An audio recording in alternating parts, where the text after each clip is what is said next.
Hello, Facebook. Welcome to this is the last session of this round of the Social Vision conferences.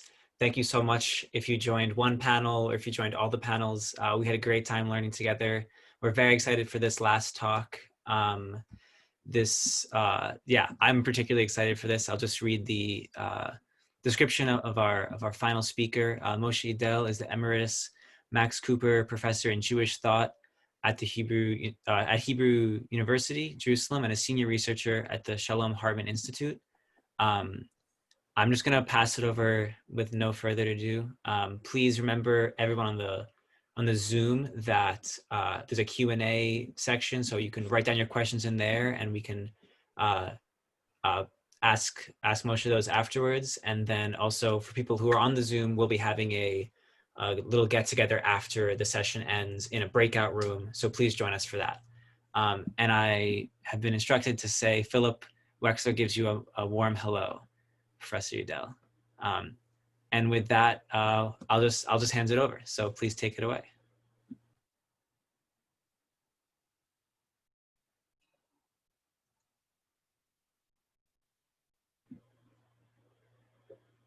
Feel free to start speaking. You address me? Yeah, okay. Sorry. Okay, I saw that Philip is going to say something. Okay, so my topic is adversity, and adversity is an opportunity, but I'm going to speak much more, not on the philosophical or psychological background of success in adversity, but about adversity in Hasidism. And my discussion is going to be basically a social discussion of the history of Hasidism up to today on the background of adversity. So I'm quite sure that some historical facts I'm going to discuss here are not known at all or not well known. For example, Hasidism emerged not in Eastern Europe, but emerged in Eurasia, meaning a place between Europe and Asia. And that's a very important observation, given the fact that all the calamities of Europe and of Asia met on the borderline between the two, which is at the same time the place Hasidism emerged. Let me explain. If we situate the emergence of Hasidism in what is called Podolia, Ukraine of today, where you can find Christian Orthodoxy, Catholic religion, and a variety of other religions which I don't have the time to enumerate, which had in this spatial area quite sharp anti-Semitic expressions.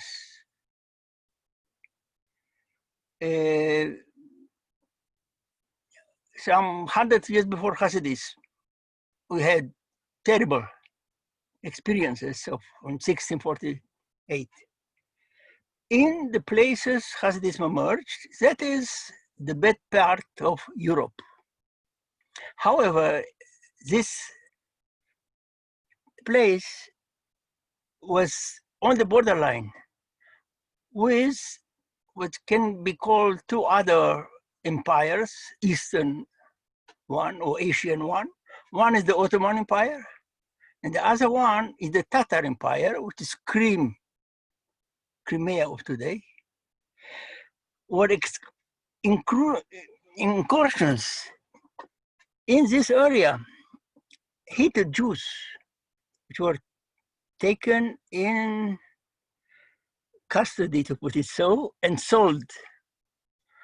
And that is the first line of Shivchei Abesht, where the father, doesn't matter if it's a true or an invention, the father of the Besht was taken over by Tatars and sold to the Turks. So that is adversity, meaning two types of adversities, which are the background of what happened in the second part of the 18th century.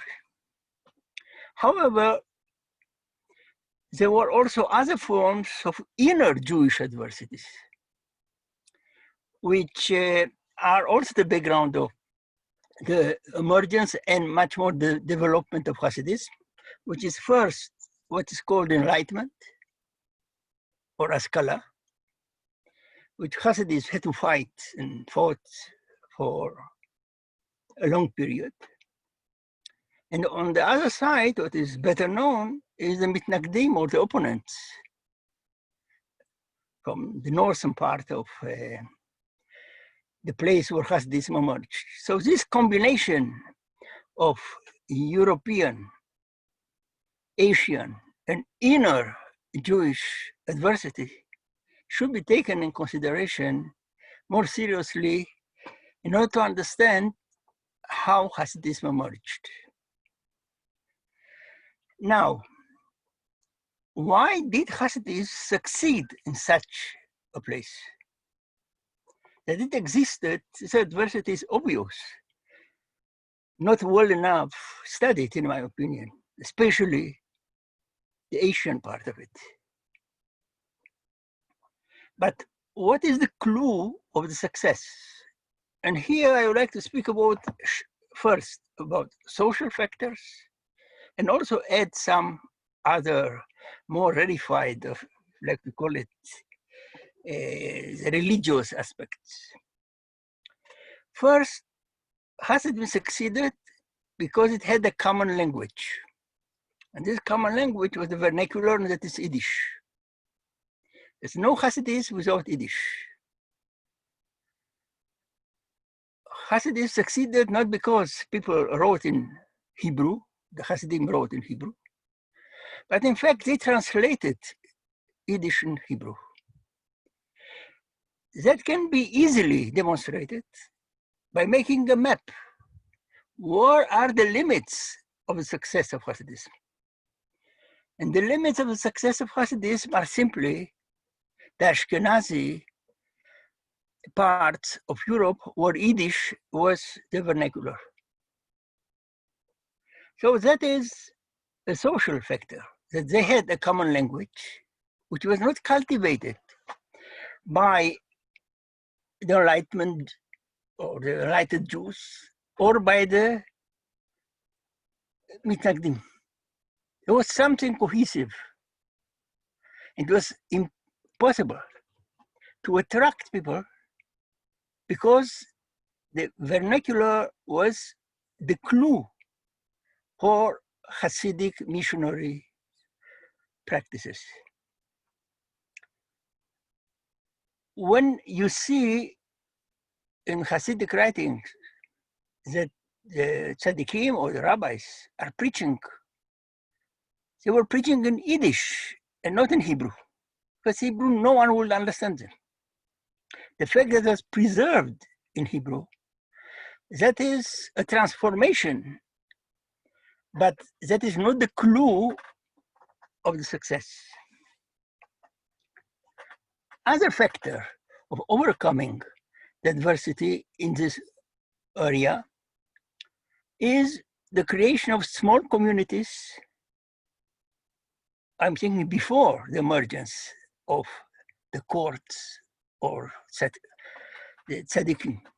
That is the shtibel, meaning people had in common a certain place, they could pray together in their spatial way, much longer, much later, much louder.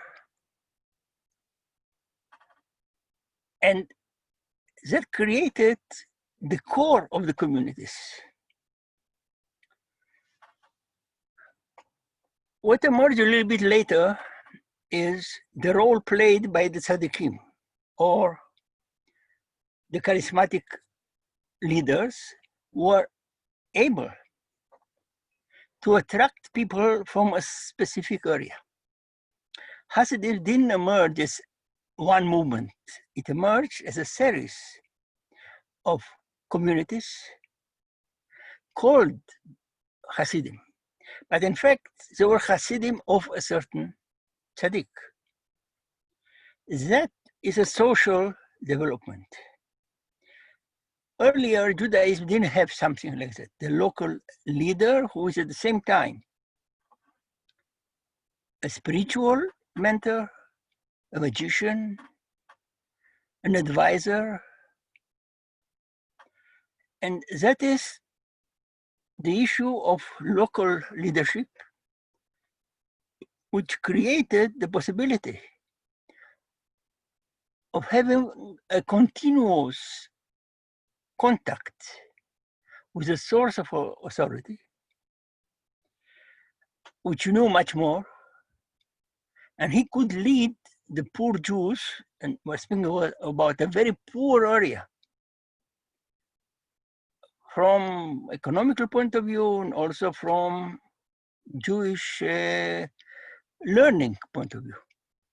So the tzaddikim were able to create the core of the community and continue the life of community for a longer period. And I would like not to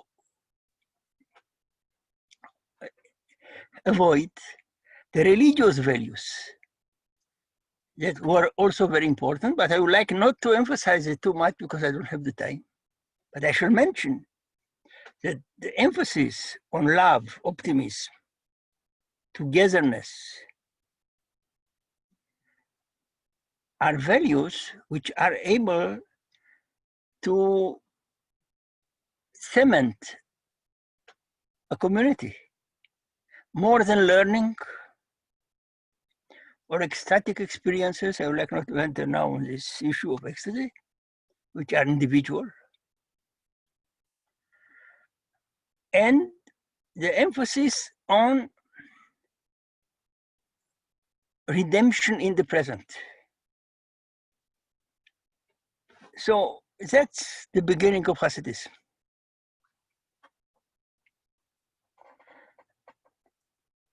What happened in the 19th century? Hasidism turned from a series of small communities, which were in their majority rural, on small towns. Hasidism started to enter now urban centers and create urban centers.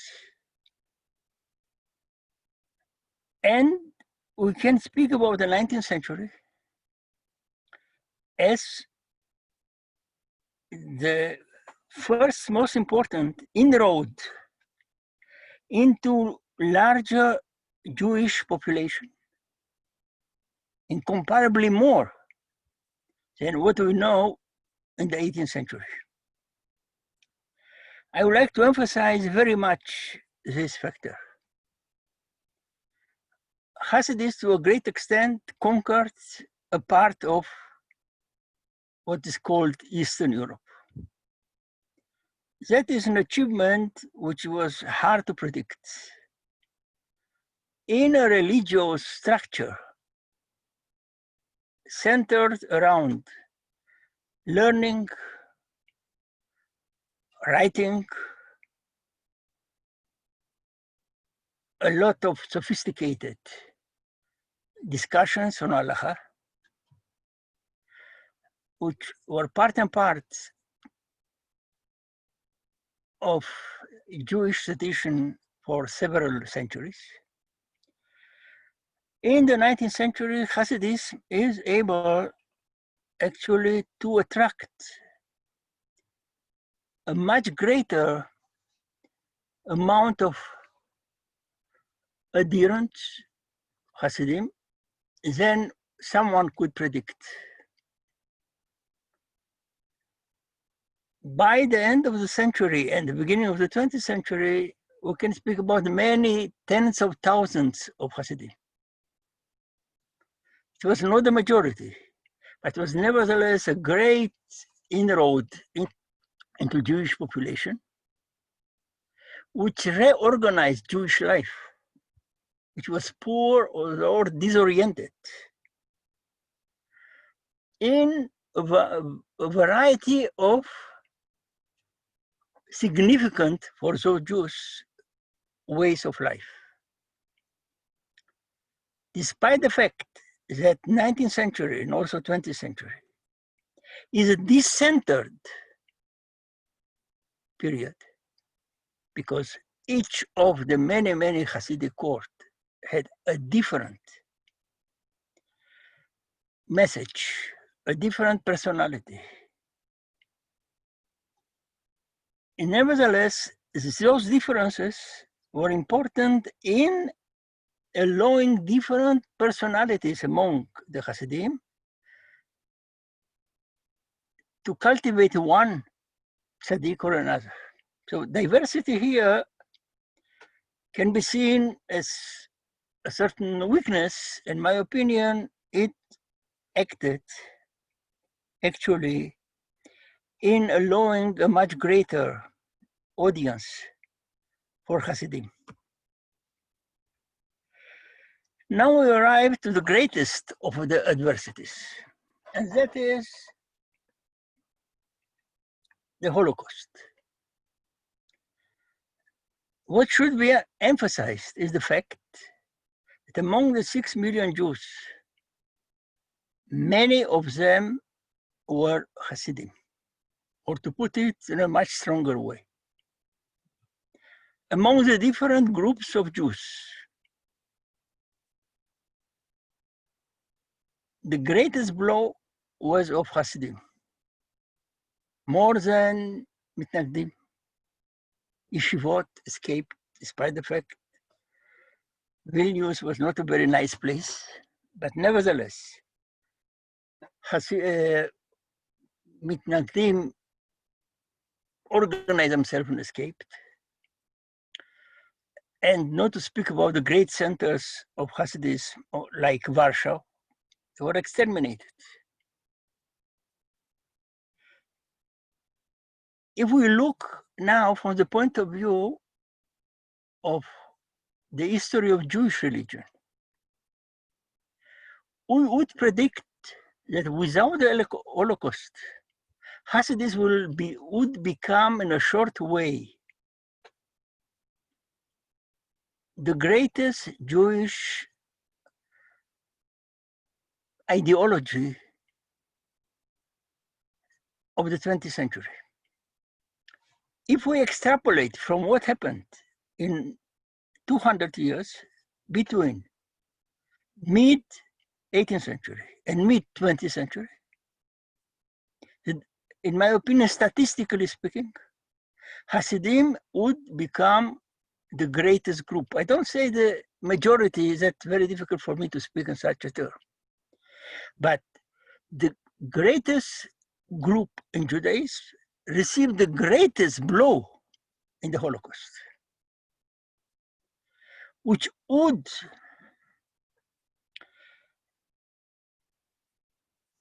invite some form of reaction of despair, which means that given the terrible blow, Hasidis will weaken not only statistically, which is obvious, but also from the point of view of the intensity. And what happened actually after the end of the Holocaust, up to today, is quite evident that Hasidis become the most dynamic aspect of Jewish religiosity. If we look to what happened in a short period, basically 80 years, we can speak about a Hasidic Renaissance, which was again totally unexpected, which has to do not only with the loss in the Holocaust, has to do with a variety of new forms of adversities, like assimilation, to a great extent from the point of view of the Hasidim. Zionism is the alternative to Hasidic life. And I would say secularity in general. And what actually happened the opposite.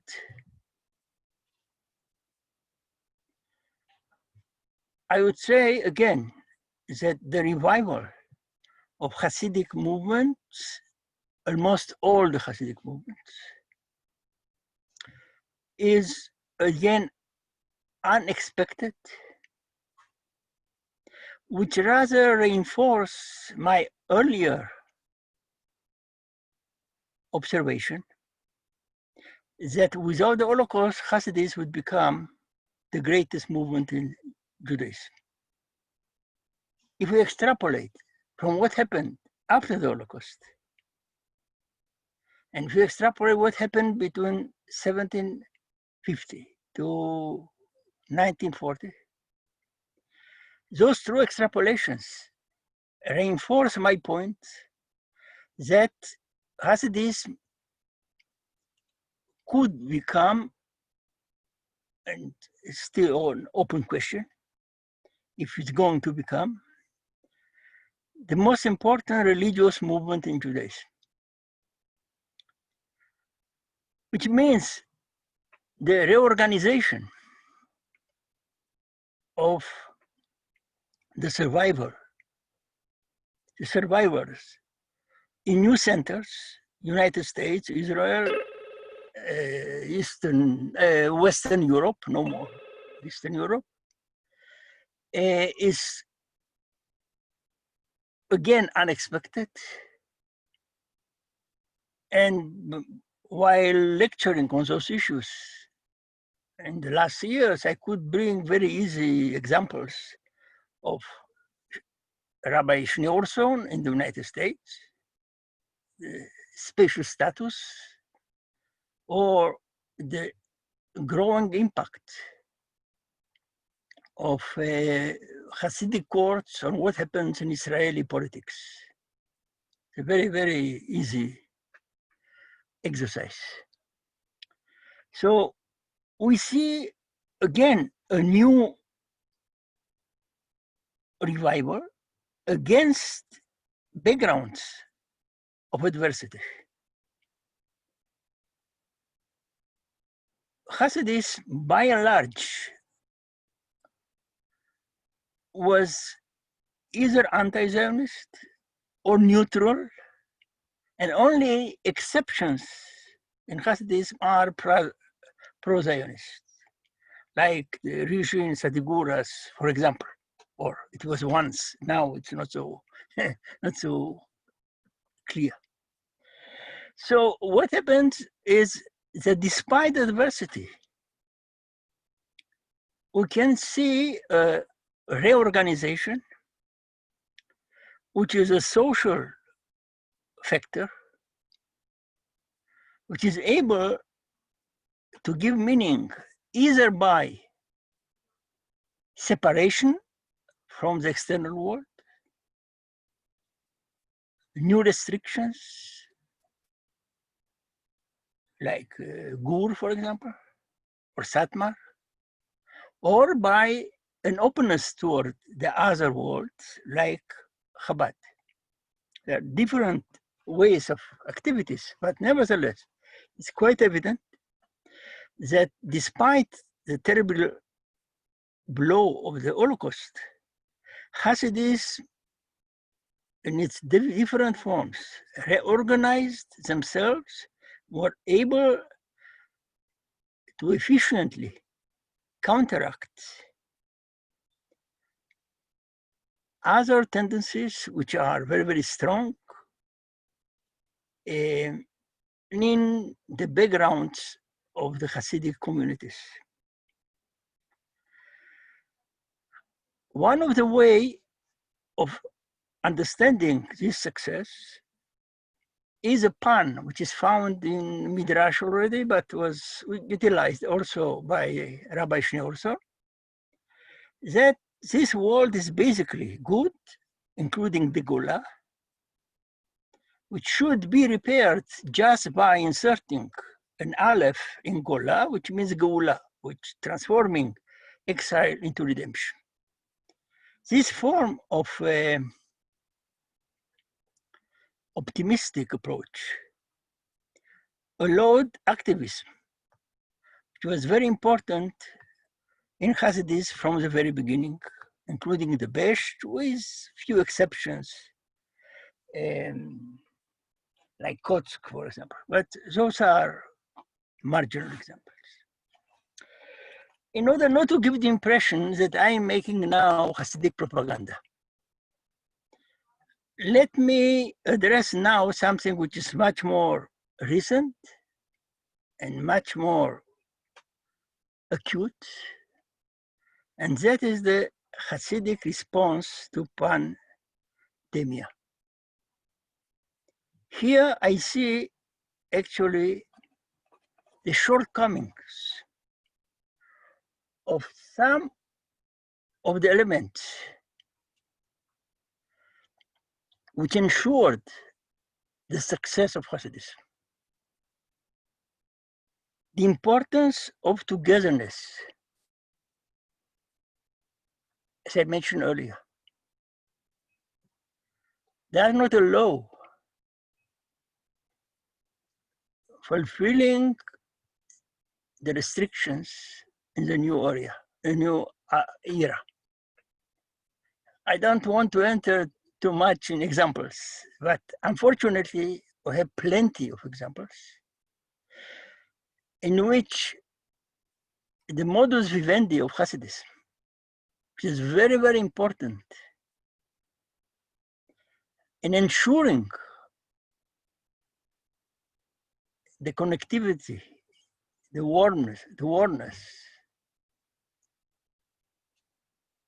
turned to be a problem when the epidemic exploded. And here I would like not to enter now into much criticism, but this criticism shouldn't be forgotten, because not always values which ensure success in a certain historical and social situation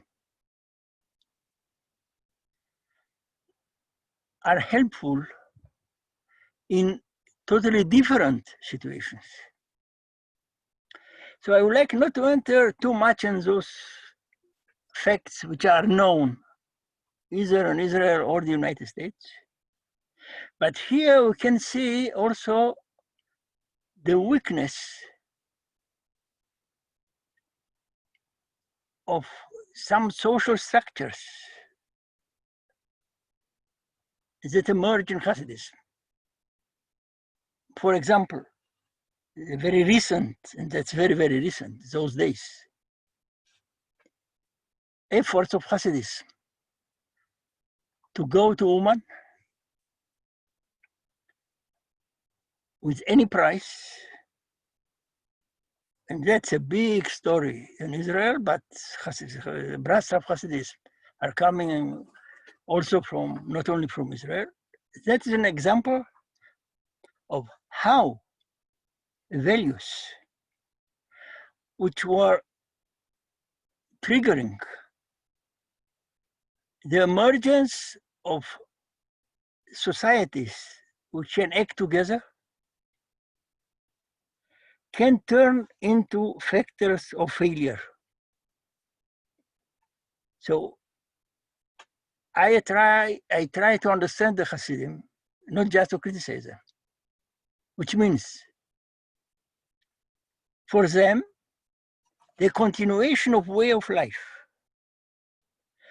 with all the dangers of the fatalities is more important than life. So that was for sure part of the success of Hasidim. Now, in the new conditions, it seems that the clue for understanding Hasidism can be a way to understand their reaction today, which are not, in my opinion, very edifying and important for non-Hasidic factors to counteract or to understand the behavior, which may be from many points of view bizarre for someone studying from outside. For example, there is no doubt the Hasidic prayer, not only the Shtiber, was one of the most important centers of Hasidic life. Being together, creating what I call sonorous communities by praying loudly is a central factor in Hasidic life. To renounce to it because of some external regulations, which attempt to save lives, which is for them not evident that it works, was to renounce to the identity that was cultivated for generations. So while attempting to look at the history of religious history of Judaism and emphasize the role of Hasidism reorganizing Jewish life in small places or otherwise, Judaism will disappear in a generation or two. I would like not to enter in discussion. There's no doubt Hasidism created a new approach to reality and to society. Despite this fact, I must say, if we look now to what happens, we are in a situation which should be analyzed on the background of Hasidic development. It's very difficult for leaders to change the course of their leadership because of something which may last, who knows, a year or 2 years, which is not, how to put it, not worthy to change, something which was inherited and operative for such a long period. But we must understand from the cultural point of view that Hasidism doesn't have the tools that can afford new situations which contradict the basic forms of life, of Hasidic life. So I decided to add this episode here because otherwise we cannot understand what happens today. Why are people stubborn and ready to pay whatever price for something which from outside appears to be not totally necessary? It is not totally necessary from someone from outside. But if we understand Hasidism as creating new forms of identities, to renounce to those forms of identities because of some external regulations, it's easier to understand, not that I accept it, but I would like to show that despite the incredible success of Hasidic life, politically, socially, economically, and for sure religiously, there are elements which are problematic, not in a modern time, but in state of emergencies. I would like not to enter in criticism of the reaction of Hasidim to the Holocaust, which is a very, very, very difficult question. But it's again part of the strong optimistic approach, which in normal life gives a lot of meaning and encourage action, while in certain moments,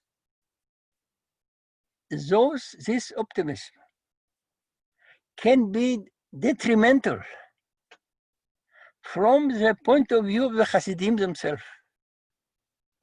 The fact that they don't want to renounce is not that exactly they don't understand. I assume many of them don't understand. But my assumption is that the rabbis of tzaddikim understand a little bit more. But their calculation is different than the more general calculation. That the life of the individual is more important than anything else. But if you look to the importance of a continuous religious life of a certain style, and if you believe that to disrupt it in a significant way is more important than the identity, maybe the majority of the rabbis, Hasidic rabbis, their calculation is evident that it's more important to continue prayer and study together rather than save some lives. I'm sorry. Okay, so look, I attempted to give you a social vision of Hasidism and not a mystical vision of Hasidism. Because the mystical vision of Hasidism is basically another phenomenon of the few tzaddikim, not of the vast majority, which are interested much more in togetherness, warmth, prayer together. And I attempted to avoid as much as I could dealing with what is called values. My interest is much more in this part, but this part explains only some phenomena in Hasidism, while what I attempted to do here is to point out the social aspect of something which is a movement and should be treated as a movement with questions related to a movement and not to a certain form of mysticism alone. Not that I attempt to minimize the mystical part. The mystical part is, how to put it, essential for scholars of Jewish mysticism. Is much less for the history of Hasidism. So I assume that you'll have a lot of questions, and I would like not to enter if you have questions about what I said and not what I didn't say. It'll be more helpful, in my opinion. Thank you.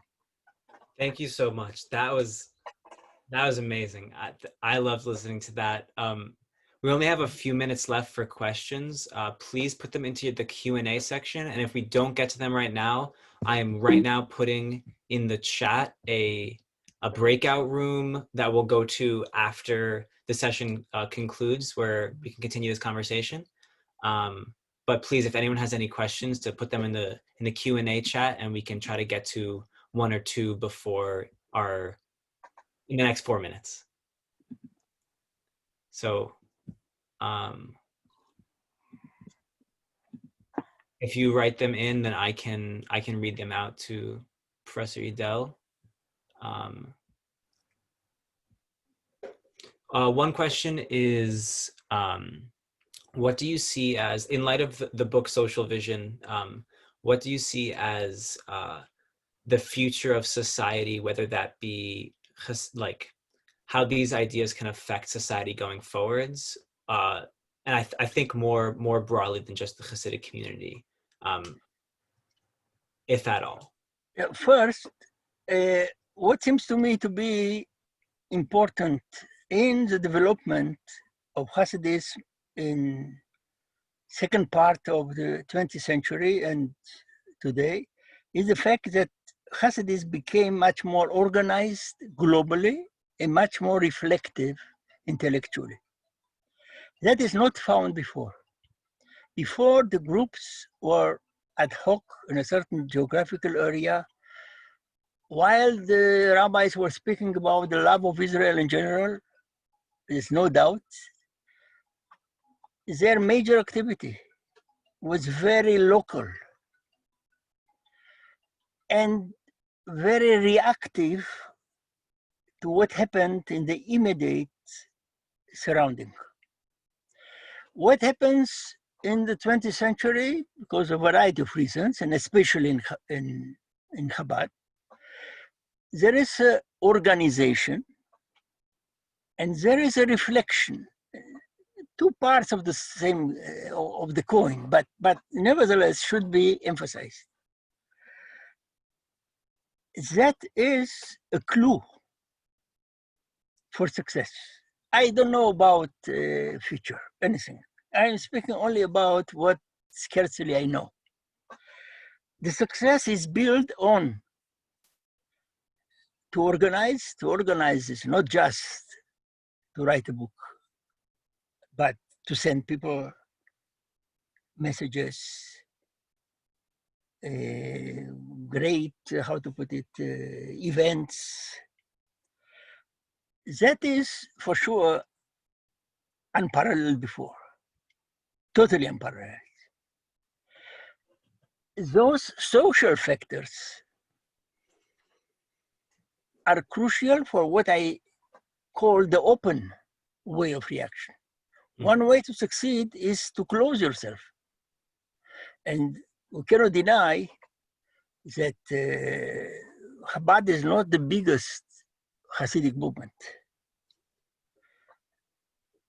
But for what I see and I don't attempt to predict anything, organizational reflection based on Hasidic values like optimism and a vision of reality, which is in a way or another considered to be divine. This is a prescription which is not needed from me because it already exists. I attempt to say that here is one of the clues for a viable future. Future is going to be also in some other forms of Hasidism which are not organized. For example, Bratslav is not organized.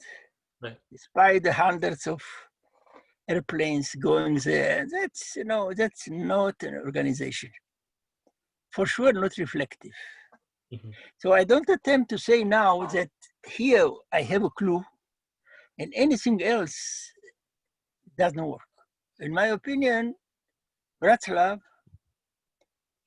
is a major exception that doesn't cultivate organization, but very small groups and not reflection.